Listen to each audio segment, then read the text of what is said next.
మనం మాత్రం లేట్ అయిపోయాం అందరికంటే. దేవునికి స్తోత్రము కలుగును గాక. హల్లెలూయా. ప్రియా దేవుని బిడ్డలారా, ఈ యొక్క సమయమందు దేవుని సన్నిధికి వచ్చిన మనము బైబిల్ గ్రంథము తెరచినట్లయితే దేవుని వాక్యము మాట్లాడుతున్నటువంటి సంగతులను గుర్తు చేసుకుంటూ ముందుకు కొనసాగడానికి ప్రార్థనాపూర్వకంగా ముందుకు కొనసాగుదాం. ప్రియ దేవుని బిడ్డలారా, కొద్ది నిమిషాలు దేవుని వాక్యాన్ని విందాం. అసలు మట్ల ఆదివారం అంటే ఏంటి అనేది మనకు తెలియాలి. అసలు ఎందుకు వచ్చింది? అందరూ మాట్లాడుకుని ఎందుకు తిరుగుతున్నారు? అసలు మాట్లాడుకుని తిరగకూడదా? అసలు దేవునికి ఏంటి చెల్లి అర్థమవుతుందా మీకు? మత్తయి రాసిన సువార్త 21వ అధ్యాయము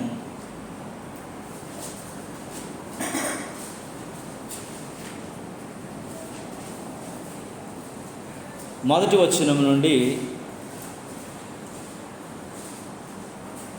కొన్ని మాటలు చదువుకుందాం. 9వ వచనం వరకు చదవండి.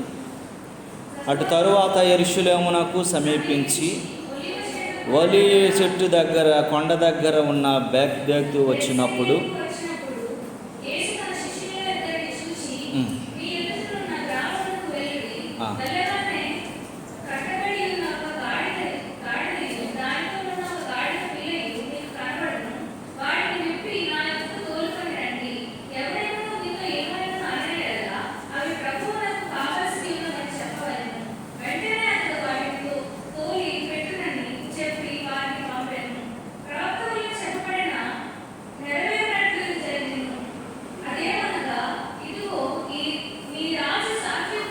నీ రాజు సాత్వికుడై గాడిదను భారవాహక పశుపిల్ల అయిన చిన్న గాడిదను ఎక్కి నీ యొద్దకు వచ్చుచున్నాడని సియోను కుమారుతో చెప్పుడు. ఆ గాడిద దాని పిల్లను తీసుకొని వచ్చి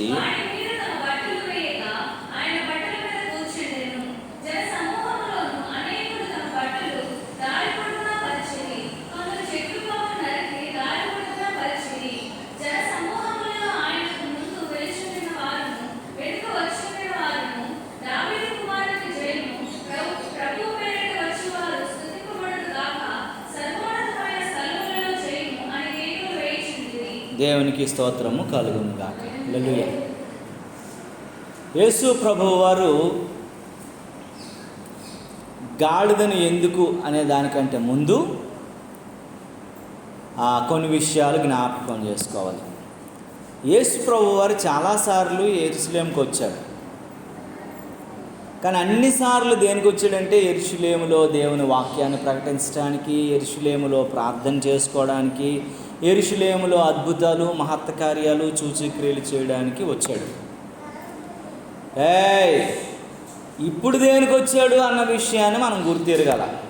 మట్ల ఆదివారానికి ఉన్న ప్రాధాన్యత ఏంటంటే, యేసు ప్రభువు వారు మనుష్యులందరూ పాపులే, పాపము చేతను అపరాధముల చేతను చచ్చిన వారై ఉన్నారు కనుక ఆదాము వలన సంక్రమించిన పాపానికి ప్రాయశ్చిత్తం జరగాలి. కాబట్టి దేవుడు అనేకమైనటువంటి ప్రవక్తలతో ప్రవచించిన రీతిగా కడపటి ఆదామనబడినటువంటి నేను మీ మధ్యకు వస్తున్నాను అని, నేను వచ్చేది మొదటి ఆదామనబడినటువంటి వ్యక్తి ద్వారా సంక్రమించినటువంటి పాపాన్ని కడపటి ఆదామనబడినటువంటి నా ద్వారా దానిని నిస్సంక్రమించబడటానికి, పాపము తొలగించటానికి ఈ విజయోత్సవము దేనికంటే మరణానికి వెళ్ళటానికి ఊరేగింపుగా వస్తున్నాడు. దేవునికి స్తోత్రము కలుగునుగా.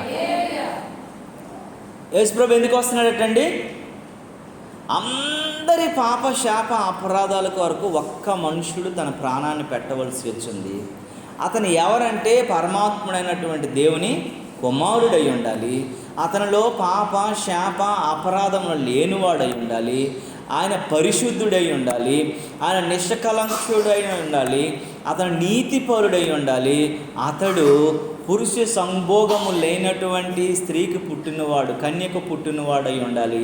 అలాంటి పరిశుద్ధ దేవుడుగా ఉద్భవించినటువంటి యేసు అనే నామకరణంతో సిలువెక్కటానికి వస్తున్నటువంటి సమయంలో ప్రజలందరూ కూడాను మా పాపాలు, మా శాపాలు, మా అపరాధాలు ఈ రోజు నుంచి అంతమించిపోతాయి, మా కొరకు శిలువ మానుపై మేము అనుభవించవలసిన శాప పాపాల కొరకు ప్రాయశ్చిత్త బలిగా సిద్ధమైనటువంటి బలి పశువు వస్తుందనే ఆర్భాటం చేస్తున్న దినం ఇది. దేవునికి స్తోత్రం కలుగునుగా. అందరూ ఏమేస్తున్నారు? దావీదు తనయ హోసన్న, దావీదు కుమారుడికి జయము కలుగునుగాక. ఎందుకన్నారు? ఎందుకు జయము కలగాలి? ఎందుకు జయము కలగాలండి? చెప్పండి. ఎందుకు జయము కలగాలంటే, ఓ మరణమా నీ ముల్లెక్కడా, ఓ మరణమా నీ విజయం ఎక్కడా అని చెప్పి ఒక ప్రవక్తతో ప్రవచించినటువంటి మాట మరణాన్ని మృంగగలిగినటువంటి, మరణం పైన విజయం సాధించగలిగినటువంటి ఏ మనుషుడికి ఇది సాధ్యపడదు. అది పరమాత్ముడైన దేవునికి తప్ప ఏ మనుష్యుడికి మరణాన్ని మృంగగలిగి, మరణాన్ని ఓడించగలిగి, మరణాన్ని జయించగలిగినటువంటిది విజయ సంభూతుడైనటువంటి యేసుకు మాత్రమే తథ్యం కనుకనే ఆ దేవాది దేవుని యొక్క ఆ విజయం. అందుకే హోసన్నా నీకు జయము కలగాలి, నువ్వు మరణాన్ని జయించగలగాలి, నువ్వు మృత్యుంజయుడిగా లేపబడాలి, నువ్వు మళ్ళీ మమ్మల్ని తీసుకొని వెళ్ళగలగడంలో నువ్వు సరైనటువంటి గనుడుగాను ఉన్నతమైనటువంటి వాడుగాను నువ్వు నియమించబడాలి అని దేవునికి మహిమకరమైనటువంటి మాటలు చెప్పబడతా ఉన్నాయి. దేవుని నామానికి మహిమ కలుగునుగాక. అందుకంటాడు 9వ వచనంలో, జన సమూహములలో ఆయనకు ముందుగా వెళ్ళుచుండు వారును వెనుకగా వచ్చుచుండు వారు దావీదు కుమారులకు జయము, ప్రభు పేరట వచ్చు వారు స్తుతించబడునుగాక, సర్వోన్నతమైనటువంటి స్థలములలో జయము, హోసన్నా అని కేకలు వేయుచుండిరి. దేవునికి స్తోత్రము కలుగును. ఆయనకి జయం కలగాల, మరణం పైన విజయాన్ని సాధించగలగాల, మరణం పైన పట్టు సాధించగలగాల, మరణాన్ని గెలవగలగాల, మృత్యుంజయుడిగా లేవగలగాల. దానిలో ఎక్కడ కూడాను ఇదైపోకూడదు. అది మా పాప, మా శాప, మా అపరాధాల కొరకు మేము చేసిన తప్పిదాలను బట్టి ఆయన విజయ సంభూతుడిగా నిలవబడాలన్నటువంటి దానితో దేవుని పక్షమును ప్రజలందరూ కూడా ఏం చేస్తున్నారటండి? విజయ బేరీలు మోగిస్తున్నటువంటి దినం. అందుకే లేవికాండంలో ఒక మాట వ్రాయబడి ఉంది. ఒకసారి చూడండి, లేవికాండంలో ఒక మాట ఉంటుంది. 23వ అధ్యాయము మరి 39 చదవండి ఒకసారి పిల్లలు. లేవికాండము 23వ అధ్యాయము 39-40 చదవండి ఒకసారి. అయితే 7వ నెల 15వ దినమున మీరు భూమి పంటను కూర్చుకొనగా 7 దినములు యెహోవాకు పండగ ఆచరించవలను. మొదటి దినము విశ్రాంతి దినము, 8వ దినము విశ్రాంతి దినము. మొదటి దినము మీరు దబ్బ పండ్లను, ఈత మట్టలను, కొంజి చెట్లు కొమ్మలను, కాలువల యొద్ద నిరంజపు చెట్లు కొమ్మ పట్టుకొని 7 దినములు మీ దేవుడైన యెహోవా సన్నిధిని ఉత్సహించండి. ఈ పండగ అనమాట. ఏంటంట ఇక్కడ 7 రోజులు ఏ పండగ? పస్కా పండగ జరుగుతూ ఉంటుంది. ఈ పస్కాకి ప్రపంచంలో ఉన్నటువంటి నలుమూలలో ఉన్నటువంటి యూదులందరూ కూడా చేరుకుంటారు.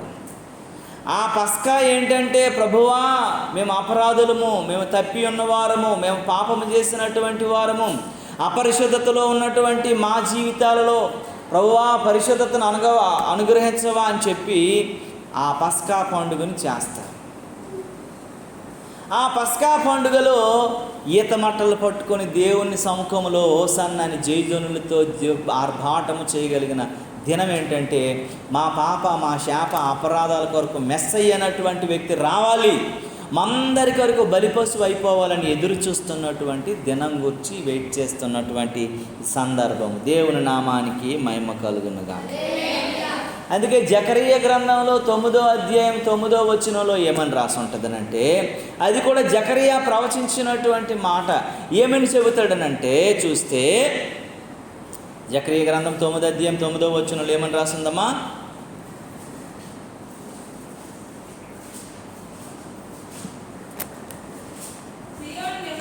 సియోను నివాసులారా బహుగా సంతోషించండి. యెరూషలేము నివాసులారా ఉల్లాసంగా ఉండండి. నీ రాజు నీతిపరుడును రక్షణ గలవాడునై దీనుడై గాడిద పిల్లను ఎక్కి మీ వద్దకు వచ్చుచున్నాడు. దేవునికి స్తోత్రము కలుగును గాక. ప్రజలారా బహుగా సంతోషించండి, ఆనందించండి. మీ కట్లన్నీ తెంపబడినటువంటి దినం వచ్చింది. మీ పాపానికి విమోచన కలిగించే దినం, మన అపరాధాల కొరకు స్వచ్ఛ చెప్పగలిగిన దినంలో మనం ఉన్నామని దేవుని వాక్యం ఏం చెప్తుందో తెలుసా? మీరు సంతోషించండి. నీ రాజు నీతిపరుడు రక్షణ గలవాడు దీనుడై గాడిద పిల్లల మీద వస్తున్నాడు అని ప్రవచించబడింది.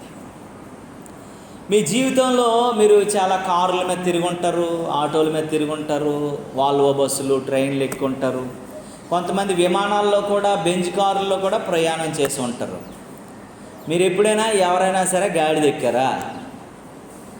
చెప్పండి, ఎక్కారా? ఒకవేళ ఎక్కిస్తే ఎక్కడానికి ఇష్టపడతారా? గాడిదకి ఎక్కడైనా మంచి పేరు ఉందా?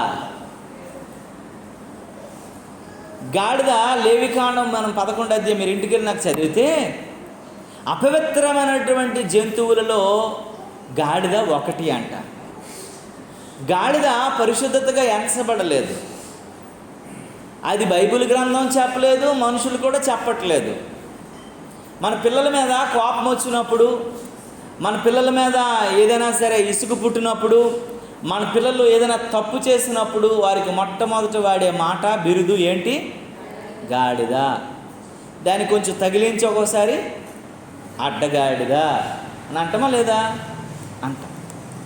అంటే గాడిద ఎంత నీచమైనదని అంటే, ఎంత భయంకరమైనదని అంటే, గాడిదని అందుకే యేసు ప్రభువు ఎక్కించుకున్నాడు. ఎవడు కూడా దాన్ని ఇష్టపడ్డు, ఎవరు దాన్ని ఎంటర్టైన్ చేయరు, ఎవరు దాన్ని యోగ్యంగా భావించరు, ఎవరు దాన్ని పెంచుకోవాలని కూడా ఇష్టపడరు. పందిని పెంచుకున్న వాళ్ళు మనం యూట్యూబ్లో చూసాం. దాన్ని పట్టుకొని దానికి ఒక పాల బాటిల్ పెట్టి, పందికి గౌనేసి, దానికి బంగారం పెట్టి, మీరు చూడండి యూట్యూబ్లో చాలా షార్ట్స్ కనబడతాయి. పందిని పెంచుకొని కారులో తిప్పుతున్నటువంటి మనుషులు ఉన్నారు, లేదా? చాలామంది ఉన్నారు. కానీ గాడిదని ఎవడైనా పెంచుకొని దానికి ముద్దాడి దాన్ని శంకనెట్టుకున్నాడు ఎవడో కనపడ్డు మనకి. ఎందుకంటే గాడిద చాలా హీనమైనటువంటి జంతువుగాను భావించారు.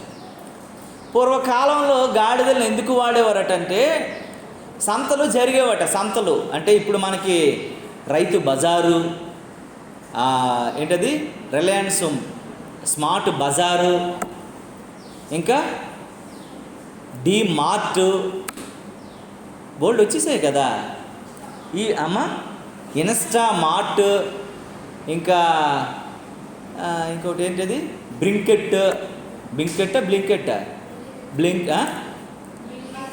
అదొకటి.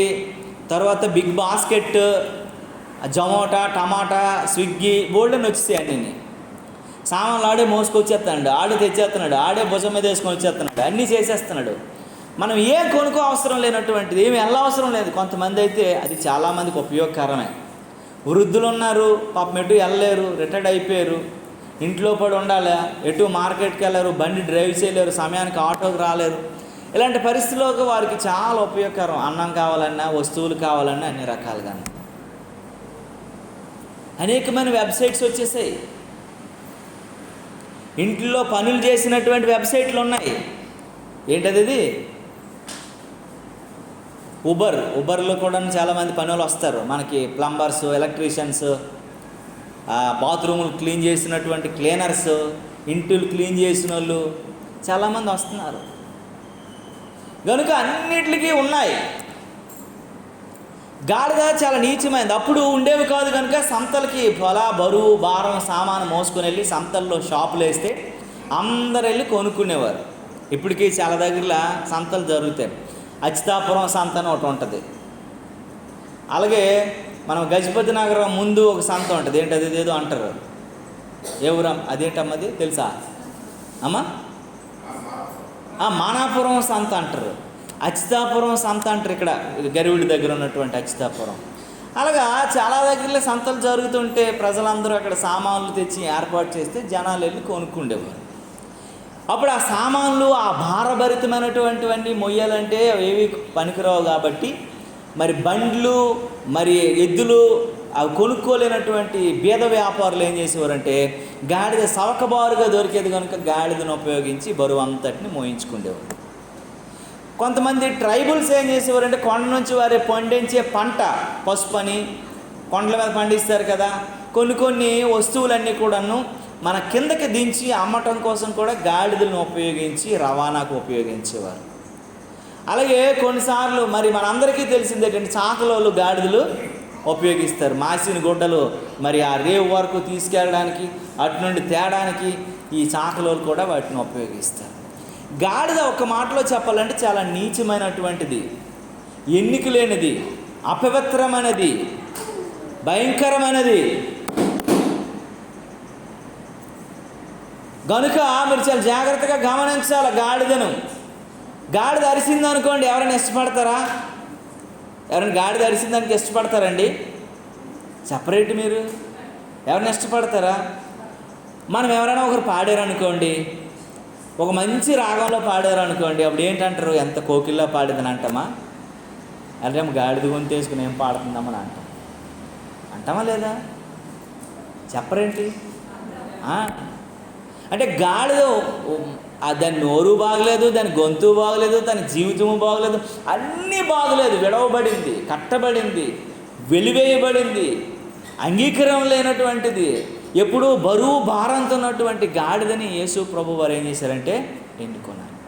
యేసు ప్రభు వారు కావాలంటే రథాలు వస్తాయి, గుర్రాలు వస్తాయి, రౌతులు వస్తాయి, ఏది కావాలంటే అది పంపించడానికి మనుషులు తగ్గరు, రాజులు తగ్గరు, దేవుడు అంతకంటే తగ్గడు. కానీ దేవుడు మాత్రం, యేసయ్య మాత్రం ఏం కోరుకున్నాడంటే అపవిత్రమైన దానిని కోరుకున్నాడు. దేవునికి స్తోత్రము కలుగును గాక. అపవిత్రమైనటువంటి గాడిదను కోరుకున్నాడు, అపవిత్రమైనటువంటి గాడిద పిల్లను కోరుకున్నాడు. ఎందుకనంటే పిల్లరా, అపవిత్రమైన దానిని దేవుడు పవిత్రమైన దానిగా మార్చడానికి. మనం అపవిత్రులము, పాపము చేతను అపరాధముల చేతను సచ్చిన వారు. మన అపవిత్రత మనల్ని ఏం చేస్తుంది? ఎక్కడికి తీసుకెళ్తుందటండి? మరణానికి, నరకానికి తీసుకెళ్తుంది. కనుక మనము పవిత్రులుగా మార్చటం కోసమే దేవుడు మనల్ని ఎన్నుకున్నాడు. మనము కూడా గాడిద లాంటి జీవితమే, మనము కూడా దారి తప్పిన వారమే, మనము కూడా పాపము అపరాధాల్లో బతికినటువంటి వారమే, మనము కూడా నీచమైనటువంటి స్థితులు కలిగినటువంటి వారమే. మొట్టమొదటిగా మనం ఎలాంటి వారమేనంటే మనము అపరాధులం కనుక, అపవిత్రులం కనుక, అపరిశుద్ధులం కనుక మనల్ని పరిశుద్ధులుగా చేయటానికి దేవుడు ఏర్పాటు చేసుకున్నాడు. కాబట్టి కట్టబడినటువంటి గాడిదను తిప్పుకొని రండి అని అన్నాడు. అక్కడ ఏమని రాసిందమ్మా? కట్టబడిన గాడిదయు దాని పిల్ల అని రాసి ఉంది. అంటే దేని చేత కట్టబడింది? అది అపరాధముల చేత, పాపముల చేత బందీ అయిపోయింది. మనం కూడాను అపరాధానికి, పాపానికి బందీ అయిపోయాము, బానిసలం అయిపోయాము. ఆ కట్టులను, పాపపు కట్టులను ఇప్పుకోలేని వారం అయిపోయాము, వాటి నుంచి విడుదల లేని వారం అయిపోయాము, వాటి నుండి తప్పించుకోలేని వారం అయిపోయాం. కనుక మనల్ని అవి ఇప్పించి తప్పించటానికి యేసు ప్రభువు వారు ఈ లోకానికి వచ్చాడు. దేవునికి స్తోత్రము కలుగును గాక. హల్లెలూయా. ఆయన నీతి మంచులను పిలవరాలేదు, కానీ ఆయన ఎవరిని పిలవచ్చాడటండి? పాపులను పిలవచ్చాడు. ఆయన నీతిమంతులను పిలవరాలేదు, ఆయన పాపులను పిలవడానికి, నశించిన దానిని వెదకి రక్షించుటకు క్రీస్తు యేసు ఈ లోకానికి వచ్చాను. అందరూ ఎక్కడటండి? మంచోళ్ళనే ఎన్నుకుంటారు, మంచోళ్ళనే ఇష్టపడతారు, మంచోళ్ళనే కోరుకుంటారు. అందరికి ఎవరు కావాలా? మంచోళ్ళే కావాలా. పెళ్లి సంబంధంకి వెళ్ళాం అనుకోండి, బంగారం, డబ్బు అన్నింటి తర్వాత ముందు అడిగేది ఏంటి? ఆ పిల్ల క్యారెక్టర్ ఏంటి? ఆ పిల్ల ఎలాంటి అమ్మాయి? మంచిదే అయినా, సాంప్రదాయమైనా, బుద్ధివంతులైనా, వాళ్ళ కుటుంబం గొడవల కుటుంబమా, వాళ్ళు ఆర్థికంగా ఎలా ఉన్నారో అవన్నీ తర్వాత మాట్లాడుకుంటారు. కానీ ఫస్ట్ ఆ పిల్ల ఏం చూస్తారు? క్యారెక్టర్. అలాగే అబ్బాయి తరపున వెళ్ళినప్పుడు కూడా మనం ఏం చేస్తాం? క్యారెక్టర్ చూస్తాం. ఆడు మంచివాడైనా, తాగుబోతాడా, ఆడు ఎలాంటి తిరిగిపోతాడా, మా పిల్లని ఏమైనా కొట్టినోడా, ఆడికి ఏమైనా కేసులు గొడవలు ఉన్నాయా, ఇవన్నీ చూసుకోరా? ఎందుకనంటే మా పిల్ల భవిష్యత్తు ఏమవుతుంది, మా పిల్ల జీవితం ఏమైపోతుంది, మా పిల్ల బ్రతుకు ఏమైపోతుందో అన్నటువంటి భయంతో వాడిని చూస్తారు. కనుక మరి ఈ యొక్క పరిస్థితుల్లో దేవుని వాక్యం చెప్తుందనంటే, నీతిపరులను మనిషి అందరు కూడాను నీతిమంతులను ఆయన పిలవరాలేదు గనట పాపులను పిలవచ్చాడు. మనం చూసుకునేటప్పుడు అందరూ మంచోళ్ళు కావాలని కోరుకుంటాము, కానీ నశించిన దాన్ని వెతికి రక్షించి బాగు చేయాలని కోరుకునేవాడు యేసు ప్రభువారు. దేవునికి స్తోత్రము కలుగునుగాక. యేసు ప్రభు అంతా కూడా, అందుకే లోకం ఏం చెప్తుంది, దుష్ట శిష్ట రక్షణ అని చెప్తుంది. అంటే దుష్టులనట శిక్షిస్తారట, మంచోళ్ళనట రక్షిస్తారట. దుష్టులను శిక్షించడం ఏంటి, మంచోళ్ళని ఎందుకు రక్షించాలండి? బైబిల్ ఏం చెప్తుందో తెలుసా, ఆరోగ్యవంతుడికి వైద్యుడు అక్కర్లేదట. అన్నీ బాగున్నాయి, మన యొక్క శరీరం అంతా ఆరోగ్యకరంగా ఉంది, మనం చాలా ఆరోగ్యవంతులంగా ఉన్నాము. డాక్టర్ దగ్గరికి వెళ్తామని అంటే ఏమంటారు మనల్ని పక్కలు, నీకు మెంటలా పిచ్చి ఉందని అంటారా? నువ్వు అంతా బాగున్నావు కదమ్మా, నీకు అన్నీ బాగున్నప్పుడు మళ్ళీ హాస్పిటల్కి వస్తావేంటి? డాక్టర్ గన్మోహన్ అని చెప్పేసి విశాఖపట్నంలో చిన్నపిల్లల డాక్టర్ ఉన్నాడు. ఆయన ఎంత ఎక్స్పర్ట్ అంటే అంత దూరంలోనే ఆడి పేషెంటే కాదు చెప్పేస్తాడు అనమాట. అంత దూరంలో ఉంటాడుగానే ఆడిని హాస్పిటల్లోని తేకుండా తీసుకెళ్ళిపోయాడు. బాగానే ఉన్నాడు. పిల్లలు ఏ డాక్టర్ అయినా రావాలని కోరుకుంటాడు కదా, ఫీజు తీసుకోవాలని కోరుకుంటాడు కదా, గోల్డ్ అంతా రాసేయాలని కోరుకుంటాడు కదా. ఆ డాక్టర్ నేను ఒక్కడనే చూశాను, అలాగ వద్దండి. నీకు బుర్ర ఉందా? ఆడు ఎందుకు ఇదంతా ఏంటిది, ఇదంతా ఏముంది, ఇన్ఫెక్షన్లోనే తీసుకొస్తున్నా మంచోడిని తీసుకొని పా అని చెప్పి ఒక చాక్లెట్ పట్టుకెళ్ళి అతను ఇచ్చేస్తాడు. నేను ఏ డాక్టర్ని చూడలేదు. ఆయన డిగ్రీలు ఎంత ఉంటాయి అంటే ఇక్కడ నుండి ఎంతవరకు రాసి ఉంటాయి. చిన్నపిల్లల మీద స్టడీ చేశాడు, ఎన్ని యూనివర్సిటీస్లో చదివాడో తెలియదు. అంత గొప్పడు ఆయన. ఒక యూనివర్సిటీకి వెళ్ళి, ఒక మెడికల్ యూనివర్సిటీకి వెళ్ళి మాట్లాడితే ఆయన 10 లక్షలు తీసుకుంటాడు ఒక గంట 2 గంటలు మాట్లాడడానికి. అంత టాప్ స్పీకర్, అంత వైద్యం మీద అవగాహన ఉన్నాడు. ఎలాంటి అనారోగ్యవంతుడినైనా బాగు చేసేస్తాడు. అలాంటి డాక్టరు లోపలికి వస్తే పిల్లల్ని ఇన్ఫెక్షన్ అయిపోద్దని వద్దని అతడు. ఆయన చేయి పట్టుకుంటే బాగైపోద్ది.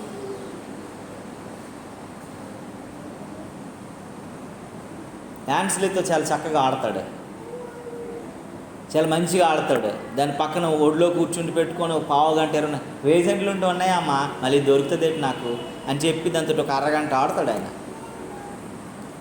ఎందుకనంటే చాలా ఆయన స్కానింగ్ డబ్బులు తీసుకోవడం అదే ఉండదు, అన్నీ ఆయనే చేసేస్తాడు పాపం. అన్ని మిషనరీ కొనుక్కున్నాడు, అంత చక్కగా చూస్తాడు. పిల్లలంటే చాలా ఇష్టం ఆయనకి. ఒక పిల్లలతో ఒక పిచ్చోళ్ళు టాయ్స్ పెట్టి వాళ్ళని ఆడిస్తూ ఉంటాడు. అని అంటాడు, పిల్లల్ని ఎక్కువ కూడా అనారోగ్యం ఇన్ఫెక్షన్లోనికి రప్పించొద్దు, వాళ్ళు తీసుకెళ్ళిపోండి అని చెప్తాడు. ఆ స్టాఫ్ నేను అడిగాను, మీ డాక్టర్ ఇంత పెద్ద హాస్పిటల్ ఉంది కదా, ఎంత వస్తుందంటే, రోజుకి మా హాస్పిటల్కి 10,000 రావడం కూడా కష్టమేనండి అని అన్నారు వాళ్ళు. ఆ డాక్టర్ నేను అడిగాను, ఆ 10,000 కూడా రాగదట. ఏంటంటే సార్ ఎలా మీరేనంటే, అది నువ్వు వచ్చి ఒక 10,000 ఇచ్చి వెళ్ళిపోనా అంటండి ఆయన. ఎందుకు, ఎవడ డబ్బు తినాలి, నేనేం చేసి చచ్చిపోతే ఎవడు తింటాడు అంటాను, ఎవడకు కావాలయ్యా? అందరు రక్తాన్ని పీల్చేసి నేనేమి జలగను అనుకుంటున్నావా, నేను మనసు ఉన్న మనిషిని అని అన్నాడు ఆయన. మీకు ఎందుకు ఈ మాట చెప్తున్నానంటే, డాక్టర్లు జలగల్లాగా రక్తాన్ని తాగేసినటువంటి రోజుల్లో కూడాను ఆయన మంచిని ఆలోచించేటువంటి వ్యక్తి. అందుకే బైబిల్ అంటుంది, ఆరోగ్యవంతుడికి వైద్యుడు అక్కర్లేదు, అనారోగ్యవంతుడికి మాత్రమే కావాలా. అనారోగ్యవంతుడికి మాత్రమే వైద్యుడు అవసరం. కనుక నశించిన వారికి, అందుకే నీతిమంతుల్ని ఆయన పిలవ రాలేదు, పాపుల్ని ఆయన పిలవ వచ్చాడు అని దేవుని వాక్యం చెప్తుంది. దేవుని నామానికి మహిమ కలుగును గాక. రెండవ చూస్తున్నట్లయితే ఆయన ఏం మాట్లాడుతున్నాడంటే, అపవిత్రులుగా ఉన్నటువంటి వారిని మనలట పవిత్రులుగా మార్చటానికి దేవుడి లోకానికి వచ్చాడు. అపవిత్రులమైన మనము, బంధకాల్లో ఉన్నటువంటి మనము, పాపం మన మీద ఏలుబడి చేస్తున్న మనము, నరకానికి జోగిపోతున్న మనల్ని పవిత్రులుగా మార్చడానికి ఆయన లోకానికి వచ్చాడు. మొట్టమొదటి ఏంటమ్మా, మనము పాపము చేత అపరాధముల చేత కట్టబడిన వారిని విడిపించడానికి వచ్చాడు. రెండోది ఏంటంటే, గాడిద స్వభావం ఏంటంటే ప్రియులారా, గాడిద స్వభావము చాలా నీచమైన స్వభావం,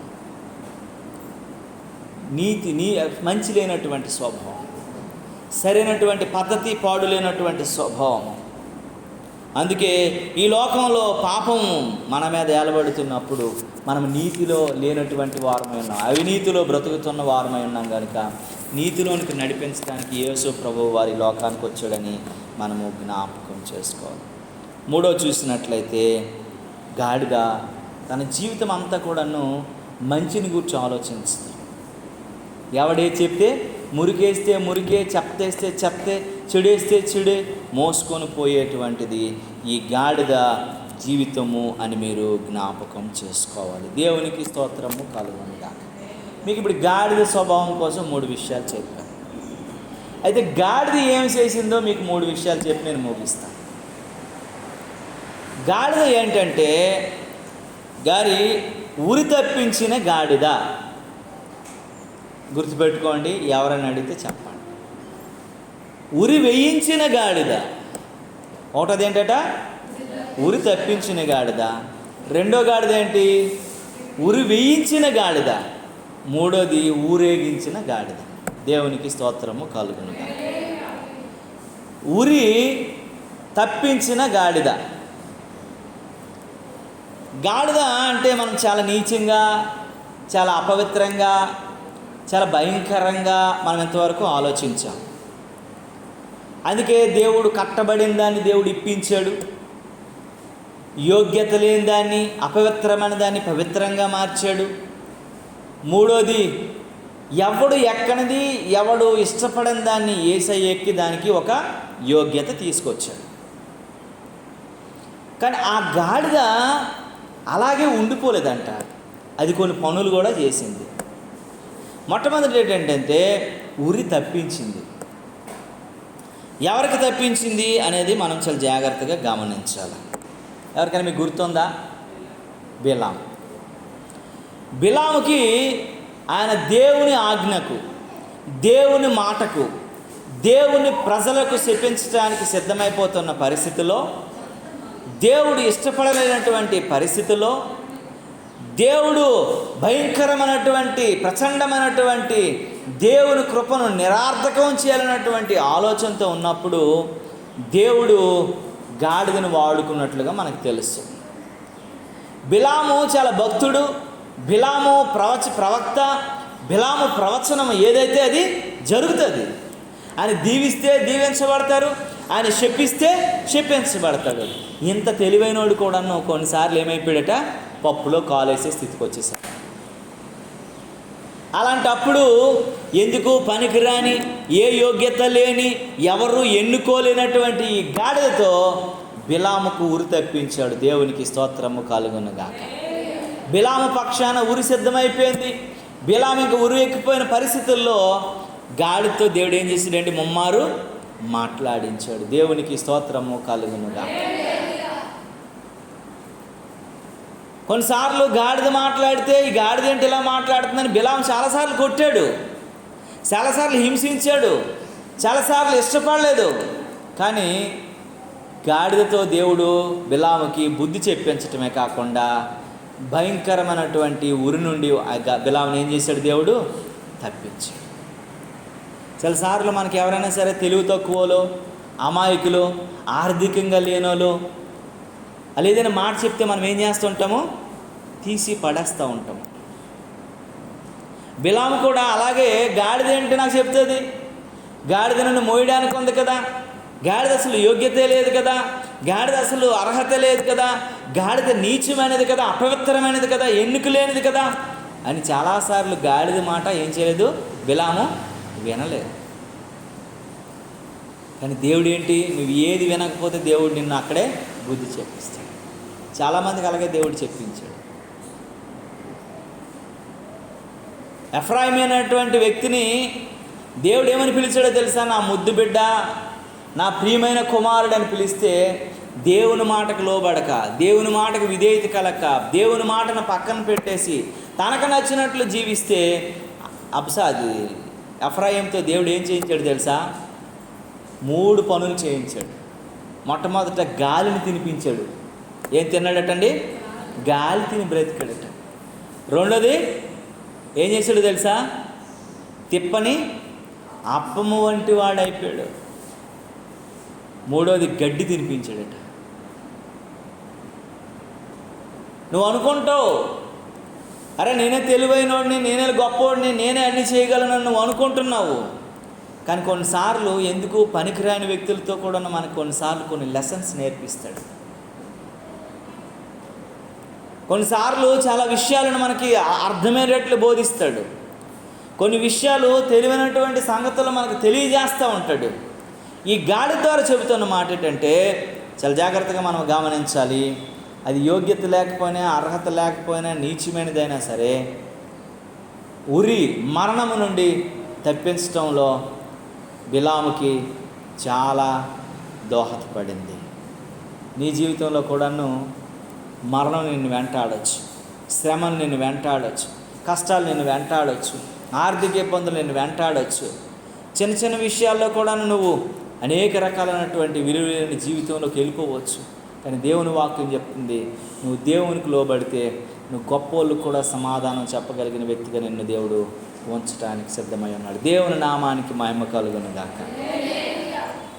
రెండోది ఏంటంటే పిల్లరా చూడండి, రెండోది ఏంటంటే ఉరి వేయించిన గాడిద. దేవునికి స్తోత్రము కలుగును గాక. ఉరి వేయించిన గాడిద. ఉరి వేయించింది ఎవరికో తెలుసండి? తండ్రి రాజు, తండ్రి దేవునికి అతి ప్రియుడు, తండ్రి దేవునికి హృదయానుసారుడు, తండ్రి దేవునికి ఇష్టమైనటువంటి వాడు, తండ్రి దేవుని మాటను కొట్టివేయనటువంటి వాడు. కుమారుడు మాత్రం బహుభ్రష్టుడు. ఆయన పేరు అబ్షాలోము. ఎంత చెప్తాడంటే కన్న తండ్రినే హింసించి, కన్న తండ్రినే అడవులకు పంపించి, కన్న తండ్రినే దుఃఖపరిచి, కన్న తండ్రినే కంటి మీద కునుకు లేకుండా చేసి, కన్న తండ్రినే గుండుల మీద గుద్ది పాపము, శాపము, అపరాధంతో ఏలుబడి చేసి ఆ యొక్క పాపపు మత్తులో ఏం చేయాలో అర్థం కాని పరిస్థితుల్లో కన్న తండ్రిని చంపాలనుకున్నటువంటి నికృష్టమైనటువంటి వ్యక్తి ఎవడైనా ఉన్నాడంటే అబ్షాలోము. అందుకే తల్లిదండ్రుల యందు దయలేని పుత్రుడు వాడు పుట్టినా చచ్చినా ఒకటే అని చెబుతా ఉంది. తల్లిదండ్రుల యందు దయలేనటువంటి కుమారుడు ఎవడన్నా సరే ఆడు పుట్టినా చచ్చినా ఒకటే. చాలామంది తల్లిదండ్రులు ప్రేమించడు. మనం చాలాసార్లు చెప్పుకుంటాం కదా, నీవు బాగుండాలంటే తల్లిదండ్రుల యందు మరి తాళం. కనుక తల్లిదండ్రుల మీద మంచి ఆలోచన కలిగి ఎవరైతే సన్మానిస్తారో, తల్లిదండ్రులకు లోబడతారో, తల్లిదండ్రుల మాట విధేయత కలిగి బ్రతుకుతారో, తల్లిదండ్రుల మాటకి ఎప్పుడైతే తగ్గించుకొని ఉంటారో వారి జీవితాలు ఏమవుతాయండి? బాగుపడతాయి. యోసేపు తన తండ్రి మాటకు లోబడ్డాడు. యోసేపు తన అన్నదమ్ములను క్షమించాడు. యోసేపు తన తండ్రి మాటకు ఎలాంటి శ్రమలో కూడా నువ్వు విడిచిపెట్టకుండా ఆ మాటని ఒక కంఠభూషణంగా ధరించుకున్నాడు. కాబట్టి శత్రువుల ఇంటి దగ్గర కూడా యోసేపుకు గౌరవం దొరికింది, ఆహారం దొరికింది, అన్ని రకాలైనటువంటి సన్మానాలు, సత్కారాలు దొరికాయి. అందుకే మనం చాలా జాగ్రత్తగా గమనించాలి, ఆలోచించాలి, దేవుని మాటకు విధేయత కలిగి బ్రతకటానికి ప్రయత్నించాలని దేవుని వాక్యము పదే పదే పదే మనల్ని హెచ్చరిస్తూ ఉంది. దేవుని నామానికి మహిమ కలుగును గాక. హల్లెలూయా, హల్లెలూయా. కనుక ప్రియమైనటువంటి దేవుని బిడ్డలారా, ఈ అబ్షాలోము అనేటువంటి వ్యక్తి అంత నీచుడంటే తండ్రి అని కూడా చూడలేదు. ఇదంతా కూడా నా తండ్రి వలనే. ఒకప్పుడు నా తండ్రి ఏంటి, గొర్రెలు కాసుకున్నాడని తీసుకొచ్చి దేవునికి లోబడే విధానం బట్టి, దేవునికి నమ్మకస్తుడైన విధానం బట్టి, దేవుని హృదయానుసారుడైన విధానం బట్టి ఈ పరిస్థితిలో దేవుడు మహారాజుగా నియమిస్తే దేవునికి కృతజ్ఞత లేదు, తండ్రి మీద ప్రేమ లేదు, ఒక భ్రష్టుడిగాను, దుర్మార్గుడిగాను, పదవి ఆకాంక్ష కలిగిన వాడిగా బ్రతుకుతున్నటువంటి పరిస్థితి కలిగి ఉంటుండగా గాడిది ఏం చేసిందో తెలుసా? అబ్షాలోము గాడిద మీదట పరిగెత్తుకుంటూ పరిగెత్తుకుంటూ పరిగెత్తుకుంటూ తన తండ్రిని సంహరించాలి సంహరించాలి సంహరించాలి అనుకుని వెళ్తుండగా, ఎక్కడ దొరికితే చంపేద్దామని తన తండ్రిని ఎలాగైనా సరే చంపేయాలన్నటువంటి వెళ్తుండగా ఒక పరిమి తొప్ప లాంటిది ఒకటి వచ్చి ఆయన ఎగురుతున్నటువంటి ఆ యొక్క జుట్టుకి తగులుకొని వెళ్ళిపోయి ఆ పైనే ఎగిరి ఇలాగ గాడిదంట వెళ్తుండగానే ఒకసారి ఈ దుస్తత్వాన్ని తట్టుకోలేక, ఈ బాధాకరమైనటువంటి పరిస్థితిని, దానికి హింసించే బాధను తట్టుకోలేక కరెక్ట్గా ఒక దగ్గరికి వచ్చేసరికి ఇలా ఎగిరిందంట. ఎగరగానే ఆ పైకి ఎగిరి ఆ పరిమి తొప్పకి ఆయన జుట్టు తగులుకొని అలా ఉండిపోయి ఉరివేయబడినటువంటి మరణాన్ని అనుభవించారు. దేవునికి స్తోత్రం కలుగునుగా. చూసారా, పాపం తండ్రిని చంపాలని, తండ్రిని బాధ పెట్టాలని, తండ్రిని హింసించాలని, తండ్రిని గాయపరచాలని, తండ్రిని అడవుల పాలు చేయాలని పన్నాగాలు పనినటువంటి ఈయనకి ఒక చిన్న యోగ్యత లేనటువంటి, అర్హత లేనటువంటి, నీచమైనటువంటి, మాసిన గుడ్డలు అంగీకరించలేనటువంటి, మరి మోసుకునేటువంటి గాడిద అప్పగించేసింది మరణానికి, ఊరికి అప్పగించేసింది. ఏలాడుతూ కొట్టుకొని చచ్చిపోయాడు అబ్షాలోము. దేవుని బిడ్డ బిలాముకి బుద్ధి చెప్పి, బిలాముకి మంచి చెప్పి, బిలాముకి సరిచేసి ఉరి నుంచి తప్పించిన గాడిదే ఈరోజు అబ్షాలోముని వీడి చేసిన తప్పిదాలను బట్టి, వీడి చేసిన పాపాలను బట్టి, వీడి చేసిన అపరాధములను బట్టి, వీడి చేసినటువంటి క్రూరక్రియలను బట్టి తండ్రిని, తల్లిని, మంచని, చెడ్డని, పాపమని, పుణ్యమని ఎరగనటువంటి, ఈయనకి నచ్చినగా ఇష్టారాజ్యంగా బ్రతుకుతున్న ఈయనకి ఉరివేసింది. దేవునికి స్తోత్రము కలుగును. మూడోది, కట్టులు కట్టబడి విడిపించబడలేనటువంటి అయోగ్యమైనటువంటి గాడిదంట యేసు ప్రభు యొక్క ఘనతను చాటటానికి, యేసు ప్రభు యొక్క గొప్పతనాన్ని చాటటానికి, యేసు ప్రభు యొక్క వీరమరణంలో, ఆ మృత్యుంజయ ఏర్పాటులో జైహో అంటూ అందరూ పరుగులు తీస్తూ ఆయనను ఊరేగిస్తున్నటువంటి దానిలో యేసునంట ఊరేగించిందంట. దేవునికి స్తోత్రము కలుగునుగా. ఉరి తప్పించింది, ఉరి వెయ్యించింది, ఊరేగించింది. ఎవరినో తెలుసా ఊరేగించింది? మనిషిని కాదు, జ్ఞానవంతుడిని కాదు, తెలివైనోడిని కాదు, పాప శాప అపరాధముల నుండి లోక కళ్యాణార్థమై అందరి కొరకు ఒకేసారి మరణం అందగలిగినటువంటి నీతిపరుడు, రక్షకుడైనటువంటి యేసయ్యను తన మీద ఉంచబట్టి గాడిదకి ఏమొచ్చిందటండి? ఘనత, విలువ వచ్చింది. అంతవరకు మాసిన గుడ్డలు వేసుకొని పైన పెట్టుకొని మోసేటువంటి గాడిద ఈరోజు కొత్త పట్టు వస్త్రాలపై నడిచేటువంటి యోగ్యత దొరికింది. అంతవరకు సంతలకు సామాన్లు మోసుకునేటువంటి గాడిద ఈరోజు జైహో జైహో అనే అనేకమైనటువంటి ఖర్జూరపు మాటలు వేస్తే దాని మీద తన కాలుకు ధూళంటకుండా దాని మీద నడవగలిగినటువంటి యోగ్యత దొరికింది. మనం అయోగ్యమని చాలాసార్లు తీసేస్తాము, తప్పించేస్తాము. కనుక నేను మనం ఎలా ఉన్నామో ఒకసారి గుర్తు చేసుకో. నువ్వు నీ పాపాలను బట్టి, నీ శాపాలను బట్టి, నీ కట్టడలను బట్టి నువ్వు విప్పబడ్డావు. యేసు ప్రభు వారి రక్తంలో నువ్వు కడగబడ్డావు, విమోచించబడ్డావు. నువ్వు నీతిమంతులుగా తీర్చబడ్డావు. ఆ నీతిమంతునికి కుమార్తెగాను కుమారుడిగాను మలచబడ్డావు. ఇంకా నీకు నచ్చినట్లే బ్రతుకుతున్నవేమో, నీకు నువ్వు నచ్చినట్లే జీవిస్తున్నవేమో, ఇంక నువ్వు నచ్చినట్లే నువ్వు ఉంటున్నావేమో. నువ్వు ఎలా ఉన్నావో ఒక్కసారి ఆలోచించుకోమని దేవుని వాక్యము ఈ సమయమందు మనల్ని హెచ్చరిస్తూ ఉంది. దేవునికి స్తోత్రము కలుగునుగా. హల్లెలూయా. చాలామంది హృదయాలు ఇంకా మారటం లేదు. చాలామంది మనస్సులు ఇంకా కఠినమైపోయాయి. ఇంకా వారు ఇప్పబట్టం లేదు. నేమ్సేకే, నామకార్థంగానే, పేరుకు మాత్రమే బ్రతుకుతున్నారు తప్ప ఇంకా పవిత్రతలోనూ మంచితనంలోనికి రాలేని వారిగా ఉన్నారని దేవుని వాక్యము హెచ్చరిస్తూ ఉంది. దేవుని నామానికి మహిమ కలుగునుగా. నువ్వు ఇంకా అలాగ ఉన్నావేమో, ఆ స్థితిలో పడి ఉన్నావేమో. గాడిదకి బుద్ధి ఉంది అని ఎక్కడుందమ్మా? యెషయా గ్రంథం 1వ అధ్యాయంలో అంటాడు కదా, గాడిదకు ఏమనుంది అక్కడ? దేవుడు లేడని బుద్ధిహీనులు తమ హృదయంలో అనుకొందరు, వాడు చెడిపోయిన వారు, పాడైపోయినటువంటి వారు. గాడిదకు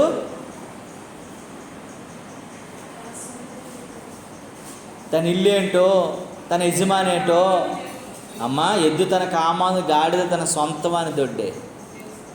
దేవుడేంటో, దేవుని కృప ఏంటో, దేవుని చిత్తమేంటో, దేవుని విలువేంటో తెలుసుకుంది. భారభరితమైనటువంటి గాడిద మంచి ఏంటో చెడ్డేంటో తెలుసుకుంది. ఇంకా నా ప్రజలకు ఏం లేదు, తెలివి లేదు. దేవుని తెలుసుకోలేని ప్రజలు ఎంతోమంది ఉన్నారు. గాడి తెలుసుకుందండి తన సొంతమాని దొడ్డి. నా సృష్టికర్త ఇల్లని, నన్ను నియమించేవాడు ఇల్లని, నన్ను రక్షించేవాడు ఇల్లని, నన్ను ఈ లోకంలో పోషించేవాడు ఇల్లని, నన్ను నడిపించేవాడు ఇల్లని గాడిది కొంత తప్ప నా ప్రజలకు ఏం లేదంటుంది, తెలివి లేదు. ఇంకా మూఢనమ్మకాలు, ఇంకా అపవిత్రతలు, ఇంకా ఎలా ఉన్నారండి, ఆచారాల్లో మునిగిపోతున్నారు. మంచి చెడ్డకు తెలియనటువంటి దిమనస్కత్వంలో జీవిస్తున్నారు. వాళ్ళు చేసిందే కరెక్ట్ అనుకుంటున్నారు, వారు అనుకున్నదే సత్యం అనుకుంటున్నారు. ఎందుకంటే ప్రజలకు ఏం లేదటమ్మా, తెలివి లేదు. గాడిదకి తన సొంతవాని దొడ్డి ఏంటో తెలిసింది. తన సొంతవాని దొడ్డి కొరకు ఆలోచన కలిగింది. తన సొంతవాని దొడ్డి, నా ఇల్లు, నా యజమానుడిల్లు, నన్ను సృష్టించిన వాని ఇల్లు అని తెలుసుకొని వెనక్కి వచ్చింది. అని ప్రజలకు అటు తెలివి లేదంట. ఇంకా ఎప్పుడు ఆ తెలివి వస్తుందో, ఎప్పుడు ఆలోచన కలుగుతుందో, ఎప్పుడు ఆ స్థితిలో వాళ్ళు ఉండగలుగుతారో, ఎప్పుడు ఆ మంచిని చెడుని అవగాహించుకుంటారో, ఎప్పుడు రాకడ దినాల దగ్గరికి వచ్చేసాయి, దుర్దినాల దగ్గరికి వచ్చేసాయి, చెడిపోయి దినాల దగ్గరకు వచ్చేసాయి. దేవుని వాక్యం చెప్తుంది, ఏమంటుందో తెలుసా? దినములు చెడ్డవి కనుక సమయమును పోనీయక సద్వినియోగం చేసుకొనొచ్చు, అజ్ఞానువలే కాక జ్ఞానం అంటారు. గాడిదికి జ్ఞానం ఉందండి, తన సొంతమాని దొడ్డి తెలుసుకునేటువంటి జ్ఞానం. నా ప్రజలకు ఏమి లేదు, తెలివి లేదు. అనేక మంది ప్రపంచంలో ఉన్న ప్రజలందరికీ తెలివి లేదు. వాళ్ళు అనుకుంటున్నారు మేము చాలా తెలివైన వాళ్ళం అనుకుంటున్నారు, మేము చాలా తెలివైన వాళ్ళం అనుకుంటున్నారు. రోజు రోజుకి టెక్నాలజీ మారిపోతుంది. ఇప్పుడు ఏమొచ్చిందమ్మా, ఏఐ ఏం చేస్తుంది? 100 మంది 1000 మంది చేసేటువంటి పనిని ఒక్క ఏఐ చేసేస్తుంది. అందుకే చాలామందికి ఉద్యోగాలు పోతున్నాయి. ఇది అవుతుండగానే, ఏఐ మొదలు పెడుతుండగానే, ఇంకా పురుటి నొప్పుల్లో ఉంటుండగానే, ఇంకా ప్రసవించి చిన్నపిల్లగానే ఉంటుండగానే ఇప్పుడు క్వాంటమ్ సైన్స్ అని ఒకటి వచ్చింది, క్వాంటమ్ థియరీ అని ఒకటి వచ్చింది. అది ఇప్పుడు మనం క్యాలిక్యులేషన్స్ 0 to 100 వరకు మనం క్యాలిక్యులేట్ చేస్తాం. కానీ క్వాంటమ్ థియరీ ఏంటంటే 0.0000 మైనస్లో కూడాను ఇంకా అది వెళ్ళి ఎంత చిన్నదాన్నైనా క్యాలిక్యులేషన్ చేసి స్పీడ్గా చేసి ఉన్నతమైనటువంటి అనేకమైనటువంటి అవరోధాలను అందుకోగలిగిన టెక్నాలజీ వచ్చేసింది. క్వాంటమ్ సైన్స్కి చాలా విలువ వచ్చేసింది. కారణం ఏంటో తెలుసా? దేవుడు నాకు చాలా జ్ఞానం ఇచ్చాడు, చాలా కనుక్కుంటున్నాం, చాలా ఉన్నాం. చాలామంది ప్రజలు ఏం చేస్తున్నారు తెలుసా? ఇక్కడ అంతం వస్తే, ఇక్కడ ఒకవేళ ఏమైనా సరే ఈ భూప్రపంచం అంతా ఒకవేళ ఏమైనా అయిపోతే చంద్రమండలంలో ఇల్లు స్థలాలు కొనుక్కున్నారు చాలామంది. మీకు తెలుసా? అమ్మా తెలుసా? చాలామంది స్థలాలు కొనుక్కున్నారు ఆల్రెడీ. ఆడు ల్యాండ్ ఎక్కడ ఉందో ఆడికి తెలియదు పాపం, ఆడు మాత్రం కొనుక్కున్నాడు ఎక్కడ ఉంటాడు. కానీ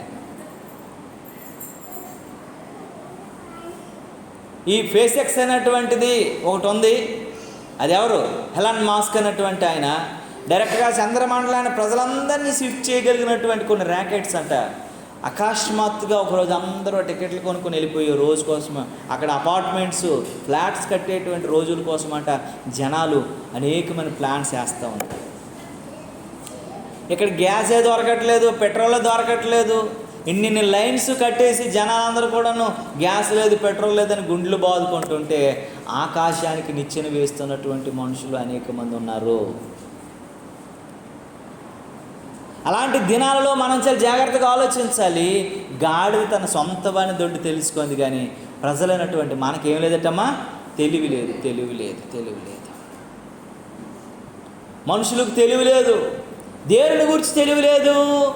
అన్ని రకాల అన్నట్టు లోక సంబంధమైన తెలివి బహు ఎక్కువ ఉంది, కానీ దైవ సంబంధమైన తెలివి, తన సొంత రక్షకుడిని తెలుసుకునే తెలివి, తన సృష్టికర్తను ఎరిగే తెలివి, తన నిర్మాణకుడైనటువంటి దేవుని తెలుసుకునే తెలివి, నరకము నుండి తప్పించబడగలిగిన తెలివి, పరలోకమును సమకూర్చుకోగలిగిన తెలివి అది మనుషులు గట కోల్పోయారు. ఎద్దుకొంది, గాడిద కొంది, కానీ మనుషులలో మాత్రం లేకుండా పోయింది. దేవునికి స్తోత్రము కలుగును. ఈ దేవుని బిడ్డ, ఈ ఉదయకాల సమయంలో నీవు నేను దేవుని సముఖానికి వచ్చాం, దేవుని బిడ్డలు అనిపించుకున్నాం. మరి నేను ఎలా ఉన్నాం ఒకసారి జ్ఞాపకం చేసుకో. ఆ తెలివి లేనటువంటి ప్రజల్లో నువ్వు ఇంకా ఉన్నావేమో, నీ ఆలోచనలు ఉన్నాయేమో, నీ మనస్సు ఉందేమో, నీ వైపు అటువైపుకే ఇంకా తిరుగుతున్నటువంటి పరిస్థితుల్లో ఉన్నావేమో. ఇజ్రాయేలును దేవుడు మోషే ద్వారా మళ్ళీ పాలు తేనెలు ప్రవహించి దేశానికి నడిపించాలనుకుంటే, ఇజ్రాయేలులంట నడక మాత్రము పాలు తేనెలు ప్రవహించి దేశం వైపు ఉన్న మనస్సు మాత్రం ఎక్కడుందటమా? ఐగుప్తు వైపే ఉందట. వారి నడక ఎక్కడికి ఉంది? వాళ్ళ ప్రయాణం ఎక్కడికి వెళ్తుంది? పాలు తేనెలు ప్రవహించి దేశం అనబడిన కనానుకి వెళ్తుంటే వారి మనస్సు మాత్రము ఐగుప్తు మీదే ఉందంట. ఈరోజు మనం కూడాను ఆత్మయాత్రలో దేవునితో నడుస్తూ దేవుని యొక్క మార్గం అనుసరిస్తున్న మనం కూడా ఒకవేళ మన మనస్సు లోకం మీద ఉందేమో మనం సరి చేసుకోవాలి. గాడిద అంటుంది తన సొంత వాని దొడ్డే తెలుసుకుంటుందా? తెలుసుకున్నదా? తెలుసుకున్నది.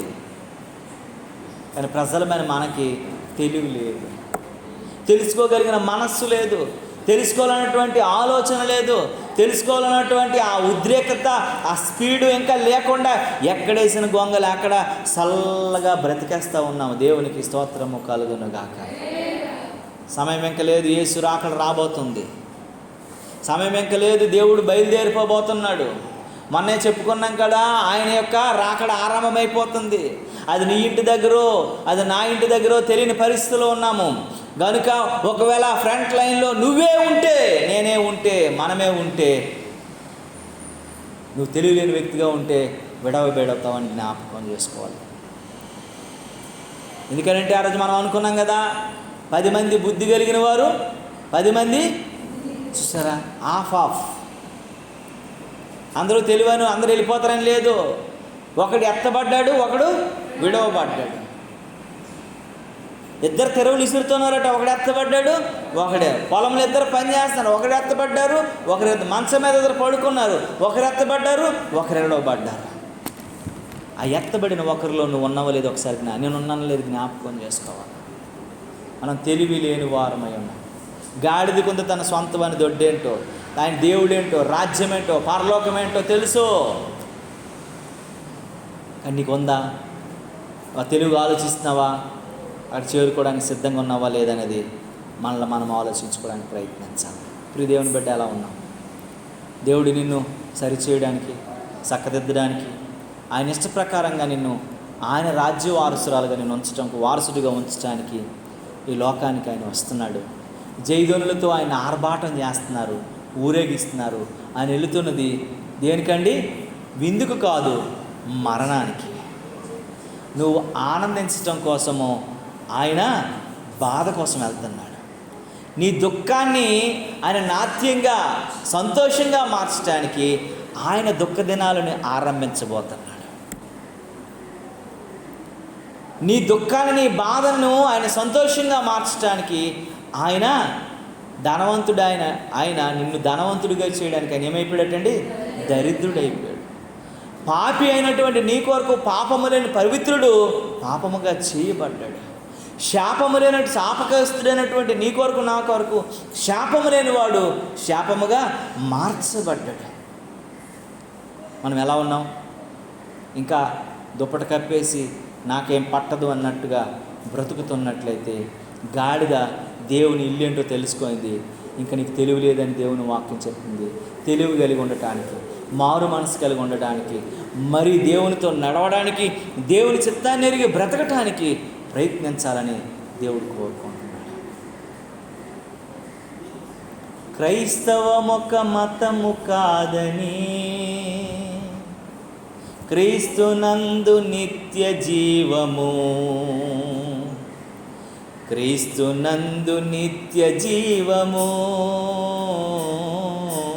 క్రీస్తునందు నిత్య జీవము. క్రైస్తవమొక మతము కాదని, క్రీస్తునందు నిత్య జీవము, క్రీస్తునందు నిత్య జీవము, క్రీస్తునందు నిత్య జీవము. దేవునికి స్తోత్రం. క్రైస్తవం మతం కాదండి. చాలామంది తెలియక అనేస్తారు. హిందూయిజం, ముస్లిమిజం, జొరాస్ట్రియనిజం, సిక్కు మతం, బౌద్ధ మతం అంటారు. క్రిస్టియానిటీ అని అంటారు. క్రిస్టియానిటీ అని అంటారు తప్ప క్రైస్తవ మతం అని. క్రిస్టియానిటీ అని అంటే ఒక తత్వం, అది ఒక వ్యక్తిత్వం, ఒక మార్గం. నువ్వు మంచి మార్గంలో నడవటానికి నీకు మంచి మాటలు నేర్పబడటమే క్రైస్తత్వం. ఒక తత్వజ్ఞానాన్ని నేర్పిస్తుంది, ఒక మంచి బాట నీకు వేయిస్తుంది. నువ్వు పాపములోను ఆచారంలోనూ మూలపాఠాలు లేనటువంటి జీవన విధానంలో కృంగిపోకుండా సరైనటువంటి మార్గాలను నడుస్తూ సరైన దేవుడికి సత్తువు కలిగిన సన్నిధికి చేరటంలోనే ఉపయోగపడేదే దేవుని యొక్క మార్గము. అది యేసు మార్గం. దేవునికి స్తోత్రము కలుగును గాక. ఆ మార్గాన్ని నువ్వు అనుసరించగలిగిన వ్యక్తిగా ఉన్నట్లయితే ఇప్పుడే నిన్ను సమర్పించుకో, సరిచేసుకో. ప్రభువా, నా స్థితిని, నా పరిస్థితిని, నా బ్రతుకును మార్చేయని ప్రభువుని అడగదాం, ప్రార్థన చేసుకుందాం. మన మధ్యలో చెల్లి పార్వతి ప్రార్థిస్తూ ఉండగా మనం అవునని ఆమెనని ఏకీభవించడానికి ప్రయత్నిద్దాం, ప్రార్థన చేసుకుందాం. దేవుని నామానికి మహిమ కలుగు.